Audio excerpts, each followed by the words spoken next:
And welcome back, everybody. Thanks for sticking with us. We're joined by the aforementioned Kathy Beaver. She's been at CABVI for 28 years. Well, once people get in there, they stay, I guess, huh? It's a great place to work. Is it? Yes. Good for you. And you are VP of Rehab Services.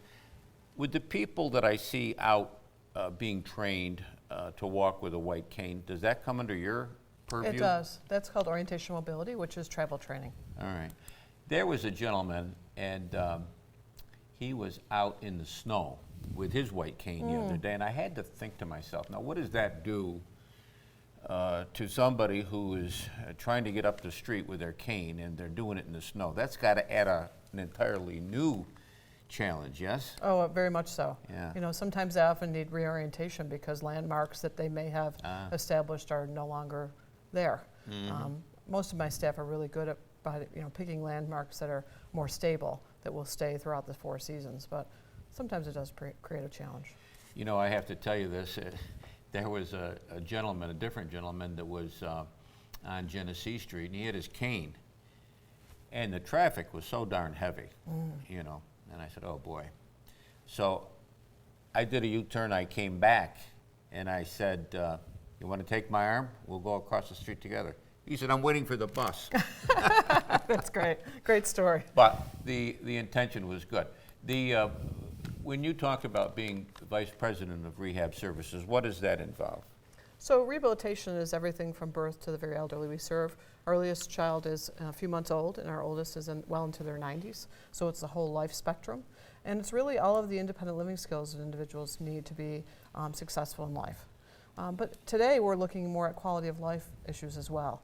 It's not just how well can you serve your meal or cook a family meal. It's not just successful in the workplace, but it's also your quality of life as you age and move through the age and grow older. The technology that exists today didn't exist when both of you guys first started at CABVI, correct? Technology is amazing. Yeah. You know, you can have a computer talk to you, and a lot of our operators who work at our call centers are fielding calls where the caller's on one side of the headset and they're actually listening to the computer on the other side.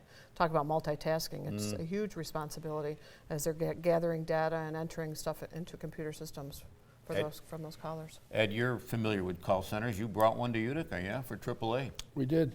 And the call center that Kathy is speaking of, talk about that, what that does. Our call center here in Utica is about 38 employees, 32 or 3 of which are blind or visually impaired. And what we do is we schedule physicals for truck drivers for the Department of Transportation. We pay federal wages. It's a secure facility. And what we just recently did was we've expanded to the Syracuse operation. We're learning to run a virtual call center. So like we did in AAA, where we have multiple call centers linked together, we established a footprint in our Syracuse building within the building for a call center, and we've got 6 employees there right now, 3 of which came from our production line and were promoted into the call center, and we hired 2 more from the outside. So they can take the call in Syracuse or here, and we run 5 days a week till 8 p.m. at night, and when a truck driver needs to schedule their federal physical, we do it through us. Gotcha. I was looking at a YouTube video the other day, Kathy, and it was a young, very young, I just don't know how young, child, looked like a toddler, who got glasses for the first time, and they put the glasses on this youngster, and I don't know how they even tested the kid, but the look, the expression, the joy of this young, almost baby, to be able to see, it was just amazing to me. Yeah, it's amazing. We do preschool vision screenings throughout our 8-county region, where we're screening close to 5,000 children annually for vision loss. And a lot of those children just need glasses. They just need corrective lenses. But there's also a good 4% of them that need further diagnostics as it relates to more severe vision loss. How do you do it with a kid that's how do you even know a kid that's really young has got a vision problem? So for our preschoolers, which is who we're screening, we're looking at color recognition. We're looking at ability to follow track items from one to another. We're looking at pictures and recognition of pictures. So it's very set for their age group. So would a mother or father say, well, look, I'm worried about my child because what? What was... They seem to be sitting really close to the TV. Yeah. They're holding books very close to them. They're struggling with reading, especially when they're getting to school age. And oftentimes we see kids at school age who are struggling because now they're exposed to print words and reading tasks. And so sometimes children, it's oftentimes waiting till kindergarten before it's recognized. Yeah. Ed was talking about charges earlier. How does that all work if somebody, whether it be a youngster or an oldster, if there's a financial problem there, how does that work? So when an individual calls us, maybe they see our commercial on TV and they say, gee, I'm struggling with vision loss, it's starting to have an impact on my life, and they pick up the phone and call us, an intake worker will actually go to the home and talk about all the things we do, but learn more about them. You know, how is it affecting their daily living skills? How is it affecting their ability to be independent? And then through that process, we'll look at insurance, we'll look at the state funding that's available through the New York State Commission for the Blind. If it comes to be that there's no program that individual qualifies for, then we're going to provide that service to them free of charge. We don't want anyone to go away from us without getting the help they need.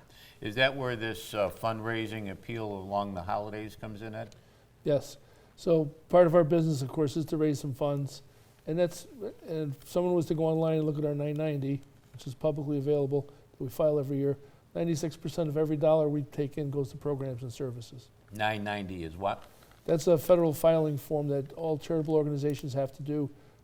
Basically, it's your IRS filing, Gotcha. which you and I do as individuals. Yeah. But the Bureau of the Charities Bureau of New York State governs all the charities in New York State pretty tightly. But we're proud of the fact that the vast majority of every dollar we take in goes back to programs and services. The appeal that you're making that you make every year during the holidays, do you set a goal for that, Ed? Or do you just... You know what, we set an internal goal, but it's not we go to the community and say we're looking for X amount of dollars. We don't handle it that way. We let it be known, and people are very generous with us. And in many cases in our organization, someone passes away and leaves us money because we service their parents or themselves. So our business is probably a little bit different than most charitable organizations where they have, a good example is we do the telethon for the Historical Society.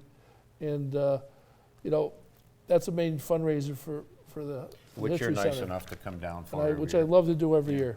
When we come back, let's talk about some of the new things that are happening Right. at CABVI. It's a growing enterprise, good cause for a lot of good people. Short break, right back.